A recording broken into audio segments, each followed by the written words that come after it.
ಕರಾವಳಿಯಲ್ಲಿ ಕೋಮು ದ್ವೇಷವನ್ನ ಕಡಿಮೆ ಮಾಡೋರು ಯಾರು? ಕರಾವಳಿಯಲ್ಲಿ ಶಾಂತಿಯನ್ನ ತರುವವರು ಯಾರು?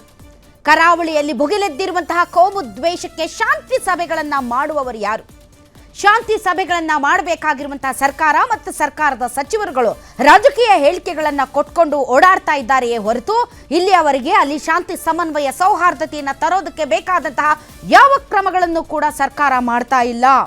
ಇವತ್ತು ದಿನೇಶ್ ಗುಂಡೂರಾವ್ ಅವರು ಕರಾವಳಿಗೆ ಭೇಟಿ ಕೊಡ್ತಾ ಇದ್ದಾರೆ. ಆದರೆ ಅವರು ಕೊಡ್ತಾ ಇರುವಂತಹ ಹೇಳಿಕೆಗಳನ್ನ ನೋಡಿದರೆ ಕೋಮು ಸಂಘರ್ಷ ಒಂದು ರಾಜಕೀಯ ದಾಳವಾಗಿದೆ. ಕೋಮು ಸಂಘರ್ಷ ರಾಜಕೀಯವಾಗಿ ಬೇಳೆ ಬೇಯಿಸಿಕೊಳ್ಳಕ್ಕೆ ಬಳಸಿಕೊಳ್ಳಲಾಗ್ತಾ ಇರುವಂತಹ ಅತಿ ದೊಡ್ಡ ಟೂಲ್ ಕಿಟ್. ಈ ಟೂಲ್ ಕಿಟ್ ಎರಡು ರಾಜಕೀಯ ಪಕ್ಷಗಳಿಗೆ ಬೇಕಾಗಿವ್ಯಾ? ಯಾಕೆ ಅಂತಂದರೆ ಒಂದು ಧರ್ಮದ ಪರವಾಗಿ ಒಂದು ಪಕ್ಷ, ಇನ್ನೊಂದು ಧರ್ಮದ ಪರವಾಗಿ ಮತ್ತೊಂದು ಪಕ್ಷ. ಎರಡು ರಾಜಕೀಯ ಪಕ್ಷಗಳು ಒಂದೊಂದು ಧರ್ಮದ ಪರವಾಗಿ ಹೇಳಿಕೆಗಳನ್ನು ಕೊಡ್ತಾ ಹೋದರೆ ಎರಡೂ ಧರ್ಮಗಳ ನಡುವೆ ಸಮನ್ವಯವನ್ನು ಹೇಗೆ ಸಾಧಿಸೋದಕ್ಕೆ ಸಾಧ್ಯ? ಹಿಂದೂಗಳ ಮೇಲೆ ನಿರಂತರವಾಗಿ ನಿಮ್ಮ ದಾಳಿ ನಡೀತಾ ಇದೆ ಅಂತ ಬಿಜೆಪಿ ಅಂದರೆ, ಮುಸಲ್ಮಾನರನ್ನ ನೀವು ಟಾರ್ಗೆಟ್ ಮಾಡ್ತಾ ಇದ್ದೀರಿ ಅಂತ ಕಾಂಗ್ರೆಸ್ ಅನ್ನತ್ತೆ.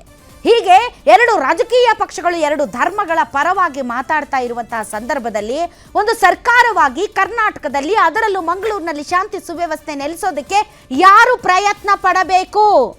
ಇದು ಹೀಗೆಯೇ ಹೊತ್ತಿ ಉರಿಬೇಕು ಅನ್ನುವಂತಹ ಒಂದು ಪರಿಸ್ಥಿತಿ ಮತ್ತು ಭಾವನೆ ಎರಡೂ ರಾಜಕೀಯ ಪಕ್ಷಗಳಿಗೆ ಇರುವಾಗ ಇಲ್ಲಿ ಶಾಂತಿ ತರೋರಾದ್ರೂ ಯಾರು? ಇಲ್ಲಿ ಶಾಂತಿ ನೆಲೆಸೋದಕ್ಕೆ ಸಾಧ್ಯ ಇದೆಯಾ?